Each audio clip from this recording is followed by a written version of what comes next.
Growing up, I had a dream. A very unrealistic dream, but it was still a dream. And thanks to Niantic, my dream of being a Pokemon master came true. There is a new craze that is sweeping the nation, and to understand it, you have to think back to the late 1990s when Pokemon was all the buzz. Today, you can still catch them, but there's a modern twist: a smartphone, a mobile game, and augmented We're back reality. now with something that may explain any odd behavior you've seen on the streets recently. The smash hit mobile game app Pokemon Go has only been out for a few days, but it's already got millions following their smartphones to the most random places. While Pokemon Go might not be as popular as it was the first few weeks of its release, the game is still very much alive and thriving.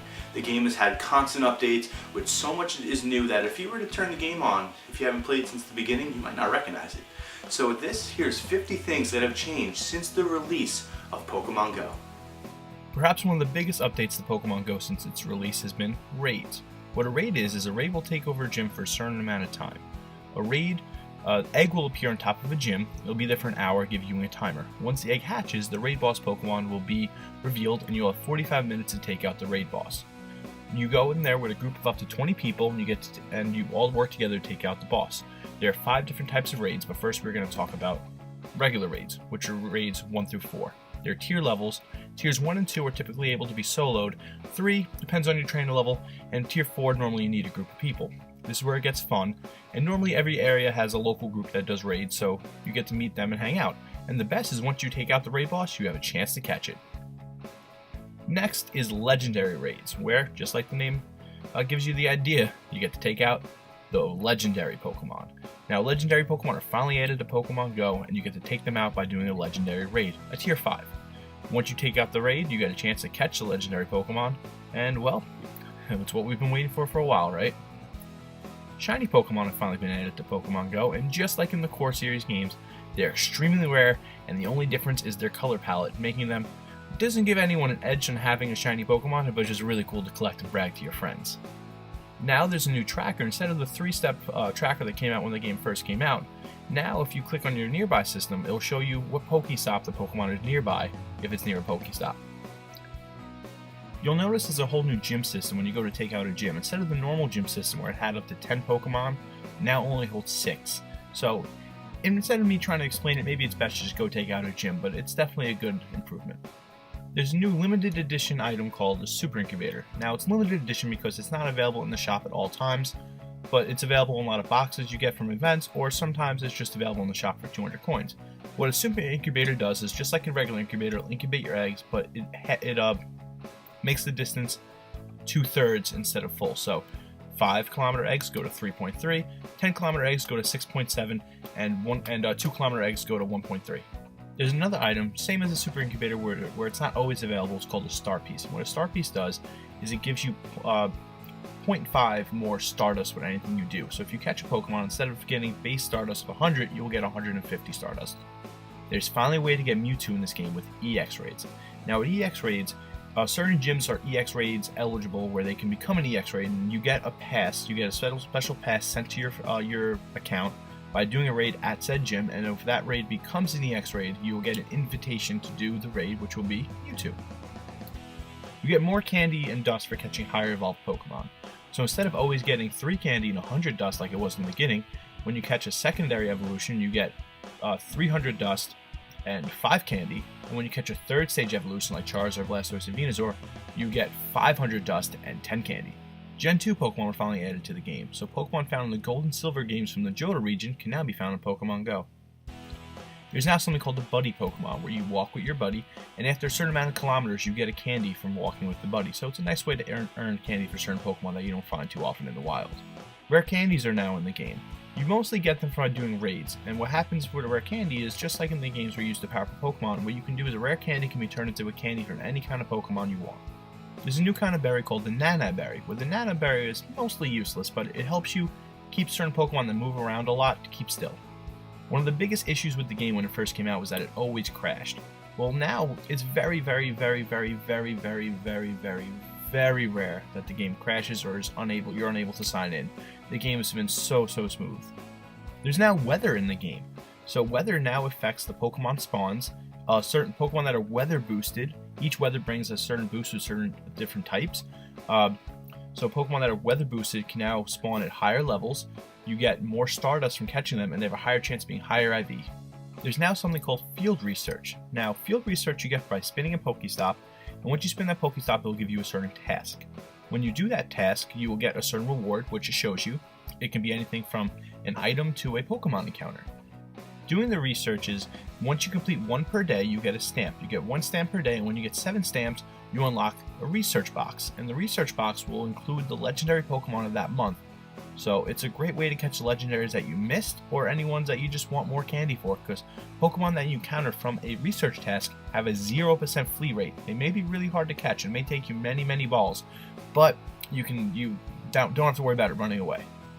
There's also something called Mythical Research. Mythical Research is the way to finally unlock, you know what, I'll keep it a surprise.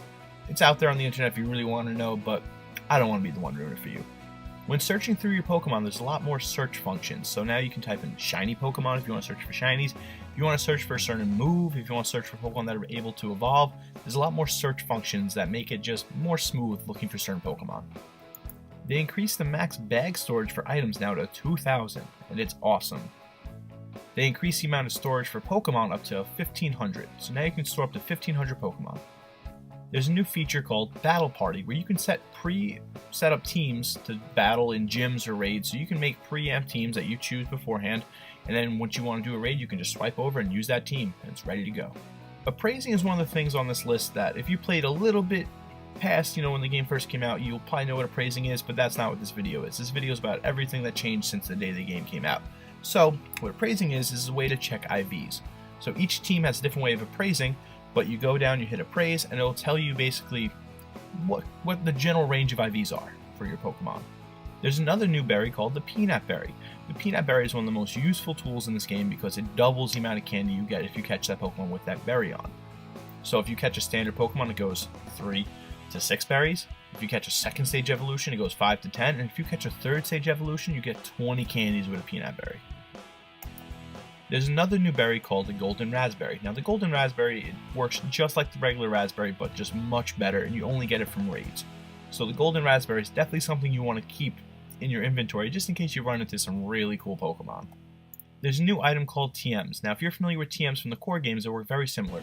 Basically TMs are now rewarded from raids, and finally when you evolve a Pokemon and you don't like its moveset, you can use either a charge or fast TM to change the move.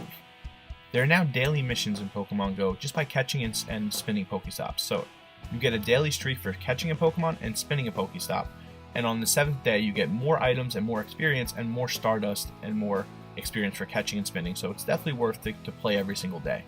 There's new items in the game called evolutionary items. Now evolutionary items are used to evolve certain Gen 1 Pokemon into Gen 2 Pokemon such as Metal Coat, King's Rock, Upgrade, so on.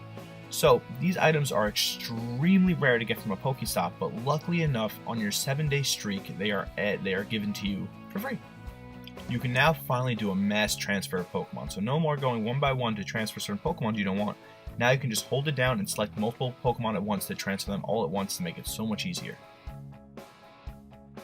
There's now a great new event called Community Day, which happens once a month that started in the beginning of 2018, where from 3 hours, one certain Pokemon will be available everywhere, like it will be everywhere.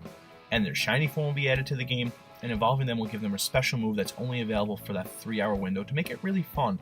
And these days are just great because the whole community's out playing, everyone's out there trying to get shinies, and it's just a phenomenal day to just hang out and meet people that love Pokemon. There's now in-game notifications, so for certain events or when raid bosses switch, you'll now get a push notification inside the game to let you know what's going on. So it's great. So if you don't have a lot of friends that play the game, you can now always be up to date with what's going on with the events and everything, and it's all right there inside the game, and it's awesome. Your nearbys will now show you Pokemon that you don't have in your Pokédex, more than it will show you Pokemon that you do have. So there's a bunch of Pokemon around you. Your nearbys will focus more on the Pokemon you don't have to help you find out where those Pokemon are, which is really useful. Gyms now have Pokestops attached to them, and once you spin a gym, do a raid, or battle in a raid for the first time, you'll get a gym badge. These gym badges are great to collect and just kind of see where you've been if you travel a lot. Gen 3 Pokemon are introduced in waves into Pokemon Go. So now, there are a few exceptions, there are a few certain specialties that aren't in the game yet, but most Pokemon found in the Hoenn region from Gen 3 of Ruby and Sapphire games are now in Pokemon Go, and they're a very welcomed addition. There are more Pokemon that are now region locked to certain regions of the world. Raid bosses are also affected by weather boosting, so while attacking them may be harder because they're weather boosting, they'll do a little bit more damage, but when you catch them, instead of them being a level 20 Pokemon, they'll be level 25 to help you really save on some of that Stardust. They have really worked on the AR feature, so taking pictures of Pokemon in the real world is just so much better and they just look so much cooler. One of the biggest turnoffs for people in the beginning of the game were some people were spoofing, changing their location in their game so they can kind of go all over the world without leaving their couch.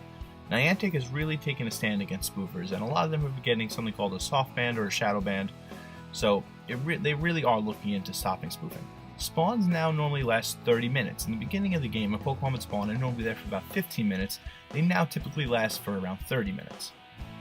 There have been plenty of new loading screens throughout the game. Every time you turn on your game, you'll now get a warning message, and the warning messages are always different. There's not many different ones, but they switch it up a little bit. The Pokédex is now split by regions. You can go Kanto, Johto, Hoenn to kind of separate them a little bit more by their respective areas. Pokemon now have genders. Eggs are now all colored differently, so normally when you get an egg, it was always green, you had to check if it was a 2, 5, or 10K. Now, 2Ks are green, 5Ks are orange, and 10Ks are purple. So you always get excited when you spin a Pokestop and you see that purple egg. There are certain Pokemon that are exclusive to raids. Right now, Mawile and Absol are only obtainable through raids as well as legendary Pokemon. Remember when everyone got so freaked out when they realized that Magikarp needs 400 candies to make it into a Gyarados, and everyone was like, how are we going to do that?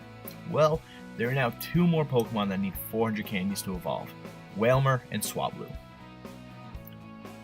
Feebas, the Pokemon introduced in Gen 3, not only needs 100 candy to evolve into Milotic, it also needs to be walked 20 kilometers, making it a very interesting Pokemon because it needs a little bit more to evolve it.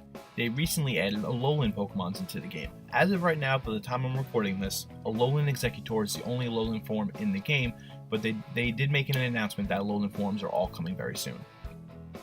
Ditto is now in the game. Now, Ditto won't pop up on your map as a Ditto, it will pop up as a Pidgey, Rattata, or another common Pokemon, and it won't reveal itself until after you catch it. Now when you spin a Pokestop that you've never been to before, you'll see because it has a halo around it. When you spin it, you now get 250 experience, so it's a nice little incentive to go to find Pokestops you've never been to before. When, like we said before, a gym is now a Pokestop as well. If the gym is your team color, you will get more items, and gyms now have badges and you can level the badges up. So if you have a bronze, silver, or gold badge, the higher your badge. So if you have a gold badge, you get more items from spinning that Pokestop.